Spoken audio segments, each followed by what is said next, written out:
함께 읽습니다. 이에 그들이 찬미하고 감난산으로 나아가니라. 아멘. 여러분 잘 오셨습니다. 오늘도 예배 그리고 성찬을 통해서 십자가의 큰 은혜가 저와 여러분에게 그대로 다 흘러가는 축복의 시간이 되시기를 주님의 이름으로 축복합니다. 여러분 오늘 교회 운전하고 탁 올라왔을 때 뭐 산뜻한 느낌 못 받았습니까? 우리 손인덕 장로님 이틀 동안 휴가를 내서 다 이렇게 도색 작업을 주차 차선 도색 작업을 해놨는데 저는 보니까 이 노란색이라서 그런지 얼마나 눈에 확 띄고 감사하더라고요. 이런 수고한 종들이 있어서 우리 교회가 든든히 서갑니다. 오늘날 대부분 우리 한국 교회들은 성찬식을 1년에 이렇게 두세 차례 이렇게 이제 정해놓고 합니다. 그것도 코로나로 인해서 우리가 성찬식을 하지 못했습니다, 제대로. 그래서 오늘 이제 제대로 하게 되어서 너무 감격스럽습니다. 그러나 초대 경우에는 그들의 모임 자체가 성찬식이었습니다. 그래서 여러분 사도행전에 보면 떡을 떼려 하여 모였다, 떡을 떼기 위해서 모였다, 그 말이 요즘 말로 하면 성찬식이었다는 것입니다. 성찬식은 예수님이 우리를 위해서 죽으심을 기억하고 기념하는 것입니다. 떡을 떼는 것은 우리 주님이 우리를 살리고 우리를 고치고 우리를 치유하기 위해서 당신의 몸을 십자가에서 친히 찢기시고 뜯기시고 상처받은 그것을 기억하는 것이고, 잔을 포도주로 나누는 것은 예수님의 흘리신 그 피를 기념하는 것입니다.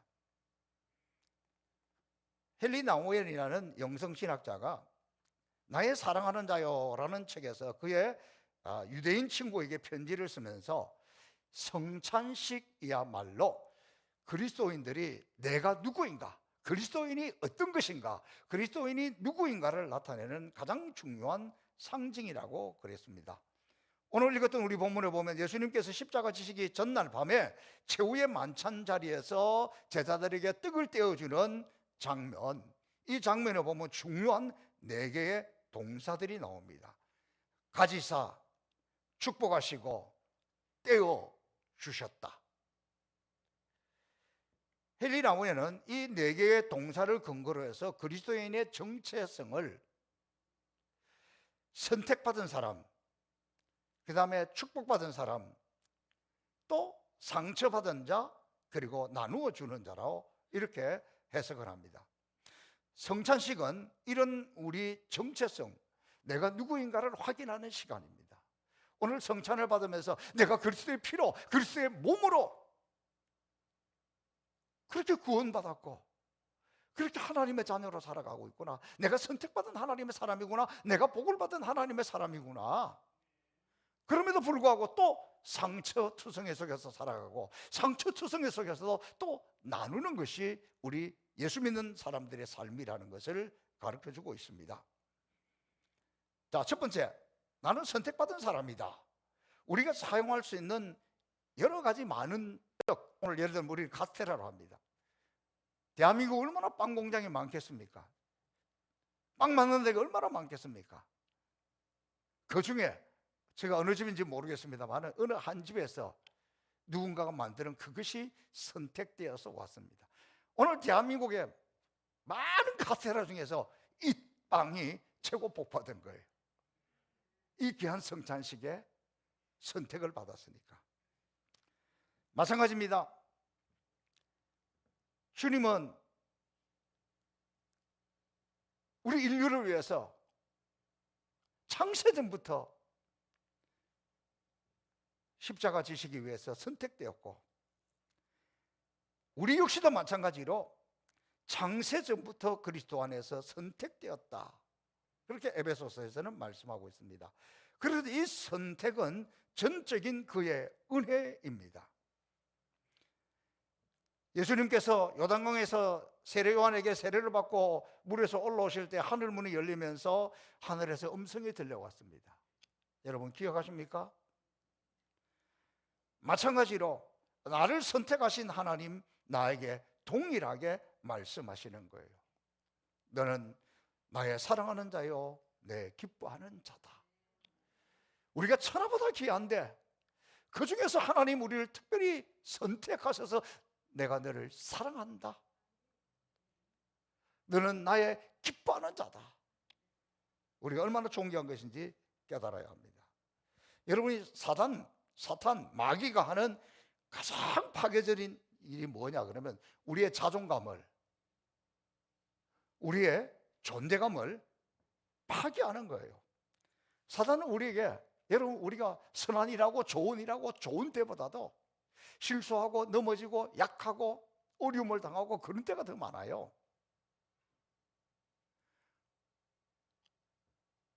우리가 요즘 새벽기도 하면서 민수기를 하고 있는데 이스라엘 백성들이 그 한 광야에서 고통 속에 겨우 빠져나가서 또 가보니까 시내 광야에서 겨우 빠져나오는데 또 도착해서 보니까 또 바라는 광야야. 그 인생이 광야를 거쳐가는 것이에요. 그런데 마귀는 우리를 너무 속이기 쉬운 거야. 우리가 실패했을 때, 우리가 범죄했을 때, 우리가 넘어졌을 때 그거 봐. 네가 하나님의 택한 자면 너 꼴이, 네 모습이 그게 뭐야?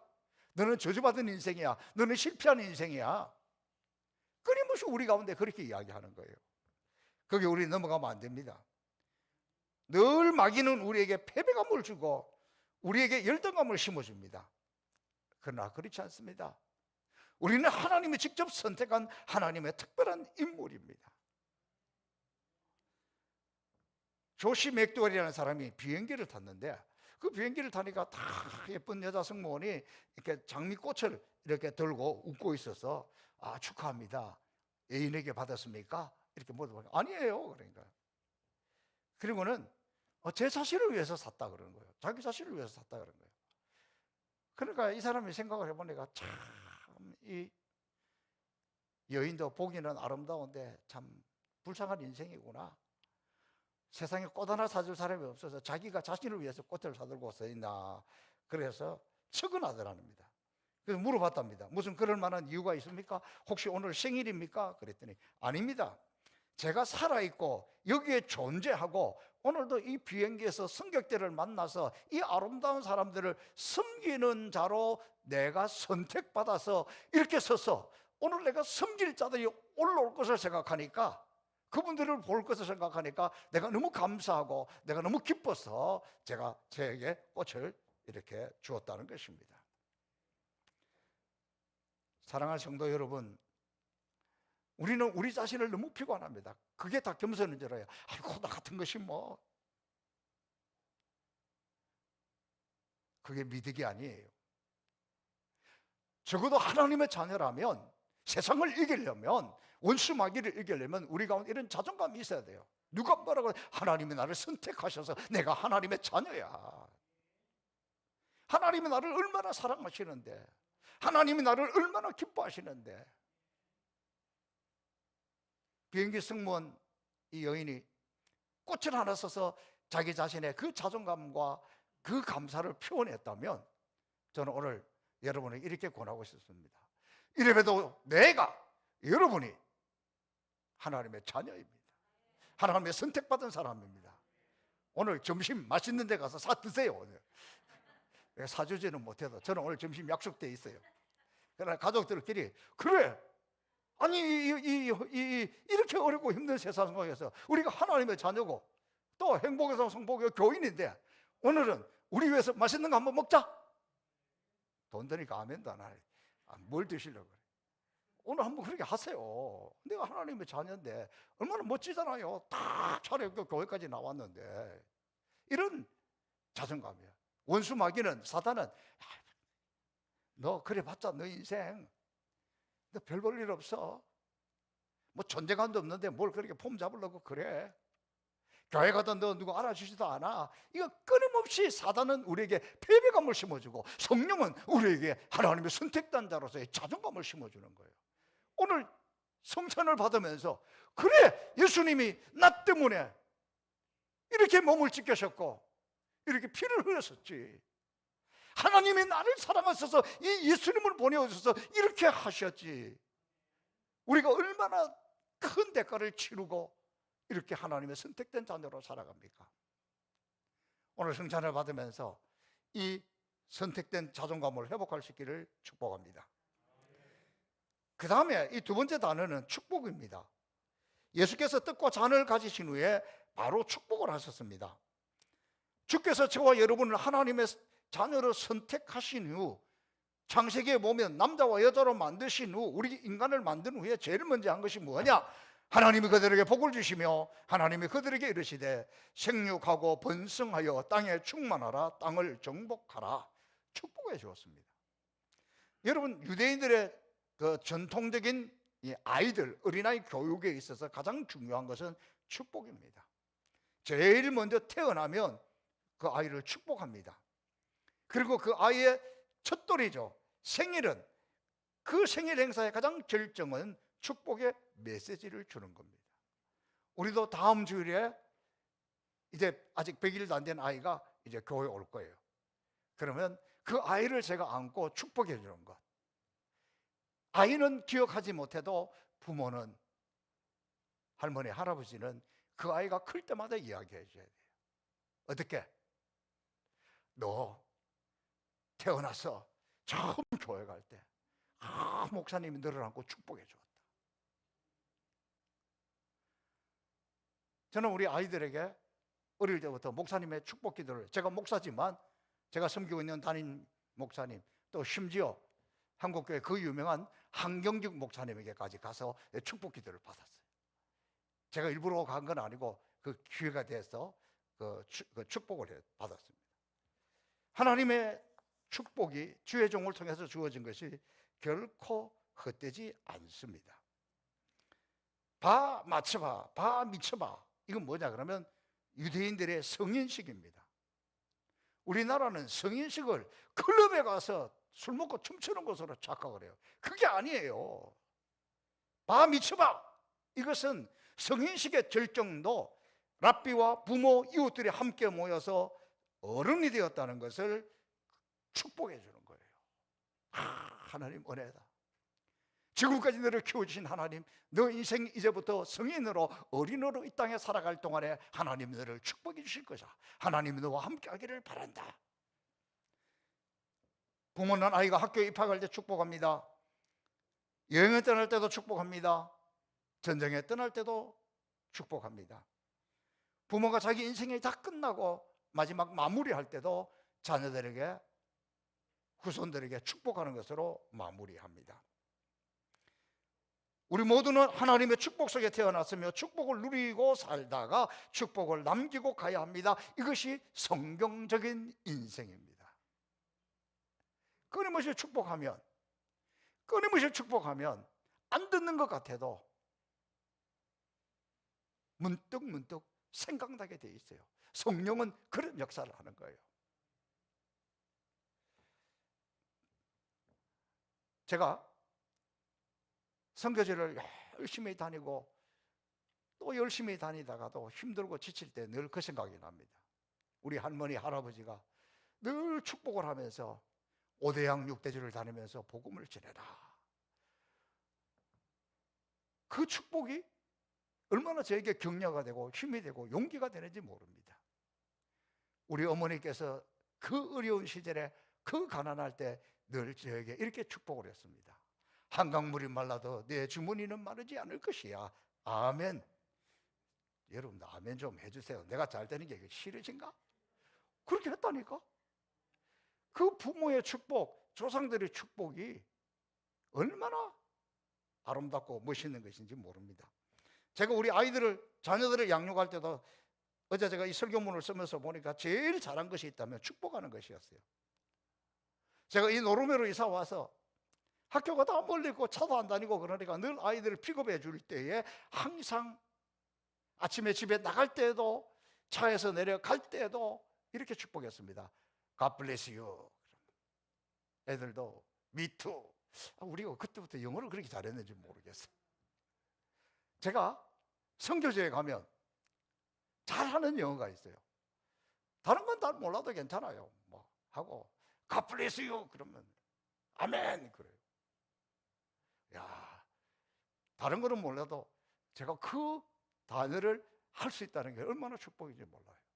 그리고 오히려 아프리카 사람들은요, God bless you 그러면 얼굴이 환해져요. 하나님의 축복이 당신과 함께 하기를 바란다. 우리는 축복받기 위해 태어난 사람입니다. 그러나 때로 우리에게 우리 인생이 만만치가 않습니다. 어떤 때는 내가 정말 저주받기 위해 태어난 것처럼 느껴질 때가 있고 보여질 때가 있습니다. 우리 자신을 저주하고 싶을 때, 인생이 저주라고 느껴질 때 우리는 기억해야 됩니다. 그 순간 그 안에서 저주의 영이 움직이고 있다는 거예요. 저주의 영이 우리를 사로잡고 있다는 걸 우리는 알아차려야 됩니다. 그래서 그 영을 결박해야 됩니다. 내 안에 있는 이 모든 저주의 영들아 예수 이름 앞에 떠나갈지어다, 물리쳐야 되는 겁니다. 그러면 자신을 축복하십시오. 여러분의 가족들을 축복하십시오. 자녀들을 축복하시고 이웃들을 축복하십시오. 이웃을 파괴하고 저주하는 사단의 도구로는 절대로 쓰임받지 않기를 바랍니다. 왜 우리는 축복하기 위해서 태어난 인생인데 남을 저주하는 일에 우리가 쓰임을 받습니까? 그런 일에 쓰임받지 않기를 축복합니다. 축복의 도구가 되고, 예수의 영은 축복하는 영이고 마귀는 저주의 영인데, 어쩌든지 우리 입에서는 축복을 하는데 말로 축복을 하고 기도로 축복을 하고 때로는 따뜻한 미소로 축복을 하고, 그리고 우리 기독교 문화가 나는 가장 아름다운 언어가 바로 God bless you, 하나님 당신을 축복합니다. 오늘 성찬을 받으면서 나는 축복받아 자요, 아니 축복을 마땅히 누려야 할 인생이라는 것. 여러분, 이 수많은 인류 가운데서 하필이면 예수님이 나를 위해서 하나님이 예수님을 보내주셨고, 그 예수님이 나를 위해서 나를 고치고 나를 살리고 나를 회복하고 내가 복된 인생으로 살아가기 위해서 십자가에서 죽으시고 피 흘렸었는데, 오늘 이걸 받으면서 우리는 얼마나 복받은 사람입니까? 우리가 축복의 인생인 것을 기억하십시오. 또 하나, 우리는 깨어져야 할 자입니다. 성찬의 떡은 선택되었고 축복을 받은 떡입니다. 그런데 바로 이 축복하신 떡을 다시 취하신 예수님은 이제 이 떡을 깨뜨리십니다. 우리 성경에는 떼오 이렇게 해놨는데 영어에는 깨뜨려, 브로크라는 단어. 브로크드 브레드, 떡을 부셨다는 거예요. 깨뜨렸다는 거예요. 도대체 왜 이 깨뜨림이 필요할까요? 그것은 나누기 위해서입니다. 깨뜨리지 않으면, 찢지 않으면 나눌 수가 없기 때문에 그렇습니다. 여러분, 마리아의 옥합을 기억하십니까? 마리아가 옥합을 깨뜨리자 순전한 나더 향이 흘러나와서 예수님의 발을 적시고 온 집안을 향기로 채울 수가 있었습니다. 옥합 그대로 있으면 향기를 날릴 수가 없어요. 깨뜨려졌을 때 온 집안이 그렇게 되었습니다. 그런 이유로 하나님이 저와 여러분을 때로 깨뜨리고 있다는 것도 알아야 합니다. 헨리 나우에는 이 단계에 우리를 가리켜서 상처받은 자라고 이야기하고 있습니다. 하나님이 우리를 깨뜨리실 때에 우리에게 상처가 생겼다는 겁니다. 그러나 그 상처는 필요한 상처입니다. 누구든지 깨뜨리는 것을, 찢겨지는 것을 즐거워할 수는 없습니다. 깨뜨림은 아픔이요 고난이요 상처입니다. 그러나 이 깨뜨림이 필요하고 깨뜨려져야, 부셔져야, 찢어져야 향기가 전달됩니다. 인생의 상처 없이 하나님의 사람으로 만들어지지 않고 이웃의 상처를 만질 수가 없습니다. 그래서 상처가 필요한 겁니다. 여러분, 전 세계 이 우리 시대에 치유의 은사로 가장 유명한 분은 조용기 목사님입니다. 근데 그분이 생전에 그런 간증하는 걸 들었습니다. 당신이 전 세계를 다니면서 수많은 환자들을 고쳐주고 교회에서 그렇게 치유의 역사가 일어날 그때에 정작 당신은 기저귀를 차고 있었다. 그 정확한 명명이나 이건 저는 모르겠어요. 그만큼 당신은 그런 질병이 있기 때문에, 그분 많은 병으로 고통을 당했던 분이에요. 저도 세월이 갈수록 몸이 아픈 데가 나타나기 시작하니까 우리 아픈 성도들을 향해서 하는 기도가 더 간절해집니다. 종종 제가 여러 번 간증했습니다. 그전에는 우리 성도들이 누가 허리가 아프다 그러면, 아이고 그 나이에 허리 안 아픈 사람이 누가 있어, 다 그렇게 늙어가는 거지요, 하여튼 기도하겠습니다, 그렇게 했잖아요. 그런데 제가 척추에 문제가 생겨서 허리가 아파 보니까 첫 번째는 회개가 나오더라니까. 우리 성도들이 그렇게 허리가 아플 때 내가 그대로 외면했구나, 진정으로 기도해 주지 못했구나, 그 회개가 나와요. 그 다음부터는 누가 허리가 아프다 말만 나와도 저도 모르게 허리 아픈 사람들을 위해서 얼마나 집중적으로 기도가 되는지 몰라. 그 이후에 아마도 올해 허리 아팠다가 아팠던 분들 기억해 보세요. 빨리 치유가 되었을 거야. 왜? 제가 정말 그런 마음으로 기도했다니까. 이것이 우리 인생에 있어서 중요합니다. 결국은 상처받은 치유자가 된 것이죠. 헬리나 원의 가장 유명한 단어는 상처받은 치유자입니다. 예수님도 상처받았습니다. 예수님의 상처는 십자가였습니다. 그분이 십자가에서 깨어짐으로 수많은 영혼들을 구원한 것 아닙니까? 그래서 십자가가 필요하고 우리에게 십자가 은혜가 필요한 것입니다. 뿐만 아니라 우리에게도 십자가가 다가옵니다. 십자가를 피하지 마십시오. 피한다고 피해지는 것도 아닙니다. 때로는 우리가 피를 흘려야 하고 찢어져야 하고 끼어져야 한다는 거예요. 그래야 진정한 상처 입은 치유자가 되는 것입니다. 혹 지금 여러분 가운데 상처투성이로 고통 속에 있다면, 질병 속에 허덕이고 있다면, 너무너무 인생이 고통스럽다면 이 고통 속에도 하나님의 뜻이 있다는 것을 깨닫고, 고난이 내게 유익이다. 제가 어제도 암 환자에게 간증하면서 당뇨가 내게 유익이다 고백을 했어요. 왜냐하면 제가 당뇨 환자가 되니까 3개월에 한 번씩 병원에 가잖아요. 꼭 혈액 검사를 하니까 다른 문제가 있으면 다 찾아줘. 당뇨가 있으니까 먹는 걸 절제를 하니까 몸을 잘 관리합니다.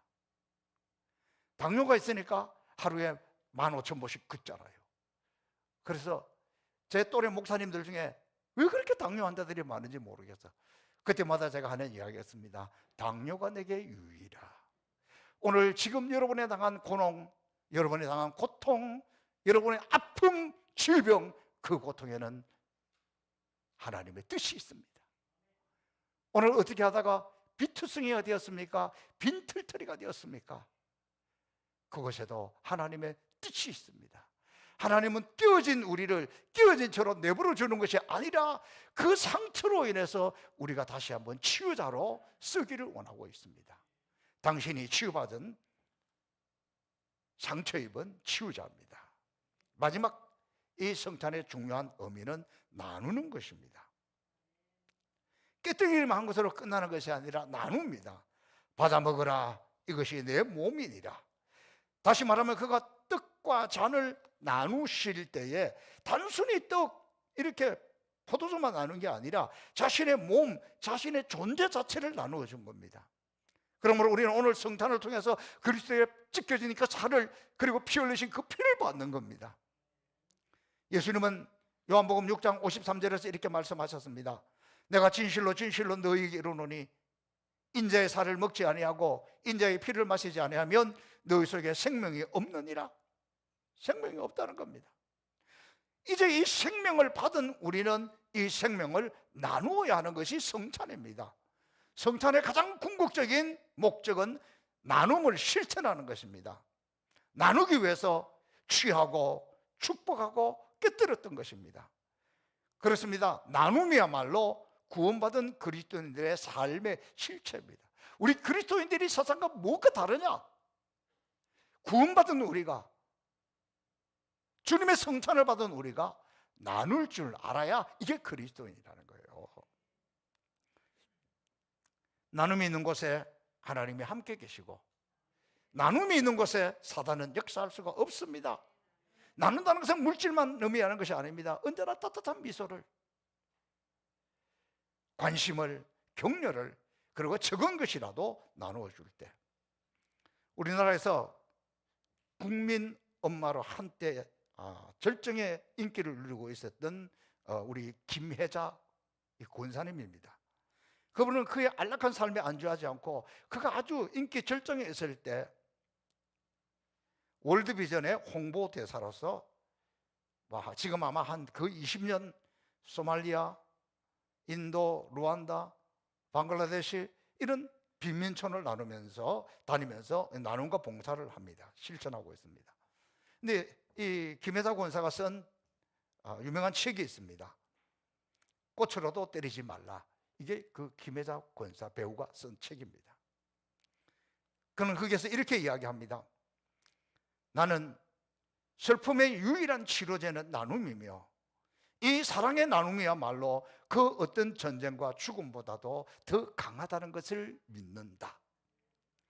나이를 먹어가며 당신이 알아야 될 것, 당신에게 두 개의 손이 있는 이유, 하나는 당신 자신을 위해서, 또 한 손은 다른 사람을 돕기 위해서라는 것을 기억하라. 사랑의 나눔 있는 곳에 하나님께서 계시도다. 사랑의 나눔 있는 곳에 하나님 계십니다. 우리 행복인산 성포교회는 이런 나눔의 실천을 매우 잘하는 공동체입니다. 오늘도 무명으로 떡을 나누시오. 다음 주일 추수감사절인데 우리 장동문 장로님 또 박정호 권사님 가정에서 감사 화목 제물을 바쳐서 화목 축제를 합니다. 또 이재철 집사님 손녀 100일이라고 100일 떡도 또 나눠줍니다. 다음 주일은 우리 김무열 선교사님 오셔서 말씀도 전해주시고 또 우리가 격려도 하려고 합니다. 이번 추수감사절에는 나눌 쌀이 미리 들어왔습니다. 우리 한산동 장로님 열심히 농사 지어가지고 이 10kg짜리 한 10개를 가지고 왔습니다. 그래서 이번에는 쌀 또 과일 이런 걸 들어오면 우리 주변에 이 코로나로 인해서 지치고 지쳐있는 개척교회 어려운 목회자들에게 나누려고 합니다. 또 우리 성도들에게도 광고한 대로 이번에는 우리부터 챙기자. 우리 성도들이 제일 중요하자. 그래서 우리 대한예수교 장로회 총회 농어촌 선교부에서 착한 농부 쌀 이렇게 해가지고 농민들도 도와주고 또 교회도 선한 일을 하게 하고, 그래서 우리도 여기에서 이 쌀을 구입을 해서 여러분에게 나누어 드립니다. 그러면 시골 교회도 살리고 여러분도 좋잖아요. 싫으신 분은 안 가져가셔도 됩니다. 그래서 여러분, 우리가 나누어야 할 가장 중요한 것은 뭐냐 그러면 생명이에요. 생명. 그래서 우리가 영혼 구원하는 것, 이게 가장 중요하고 선교하는 거. 예수님 십자가에 죽으신 것도 우리 영혼 구원하기 위해서요. 선교하기 위해서요. 요즘 우리 교회에서 진짜 이루어지고 있는 멋진 만남을, 이 나눔을 제가 소개하려고 합니다. 늘 요즘 많이 그 이름이 등장하고 있지만 우리 김동일 성도가 췌장암 그 판정을 받고 지금 항암 치료 중에 있습니다. 항암 치료 굉장히 어렵죠. 그럼에도 불구하고 씩씩하게 잘 감당하고 있습니다. 감사한 것은 그 가족들이 그 전에 신앙생활 안 했어요. 그런데 이 집에 가장이 그렇게 아프다는 이야기를 듣고 그 아내도 딸들도 거의 처음 온 게 언제 왔느냐, 새벽기도에 온 거예요. 새벽기도에 오니까 끝나고 나면 저도 계속 매일 안수기도 해줘요. 가족들이 먼저 이렇게 은혜를 구하고 있어요. 그리고 온 교회 구역 식구들 다 같은 마음으로 안타까워 기도하고 있습니다. 그래서 새벽 기도뿐만 아니라 수요예배 때도 심야기도 때도 우리가 이 성계승 권사님 지금 또 김동일 성도를 위해서 집중적으로 기도하고 있습니다. 또 그 구역 식구들이 매일 저녁 8시에 여기 와서 이렇게 앉아서 교회 와서 기도해야 하고 있어요. 얼마나 귀한 일입니까? 지난 주간에 그 구역 식구들이 함께 금식을 시작했습니다. 금식 처음 해보는 분들이 많잖아요. 그러니까 어떤 분은 하루에 한 끼만, 또 어떤 분은 하루, 어떤 분은 3일, 또 어떤 분은 하루 금식 마치고 나서 또 매일 한 끼씩 금식하면서 우리 성기승 권사님과 김동일 성도 치유를 위해서 금식했습니다. 저는 이 모습을 보면서 너무나 감동했습니다. 이게 교회고 이게 구역이잖아요. 누가 아프든지 말든지 죽든지 말든지 아이고 안 됐다, 그거는 아니라니까. 같은 마음으로 같이 기도하고 같은 마음으로 금식하고. 제가 심야 기도회 할 때도 그랬어요. 수험생들을 위해서 기도하면서 남의 새끼라고 생각하지 말고 다 내 새끼다, 복창했습니다. 내 새끼다, 그리고 기도했어요. 이게 교회잖아요. 이게 같은 성도들이잖아요. 사랑하는 성도 여러분, 기도를 나누고 마음을 나누고 금식하며 함께 나누는 것, 하나님은 기억하십니다. 응답하실 줄로 믿습니다. 오늘 성찬을 받으면서 주님의 생명을 받은 우리도, 우리 교회도, 그리고 여러분 모두 성찬의 진정한 것은 나눔을 실천하는 것에 있다는 것을 생각하고, 오늘 이 성찬을 받을 때 치유가 나타나고 능력이 나타나고 기적이 나타나고 우리 삶이 새로워지시기를 주님의 이름으로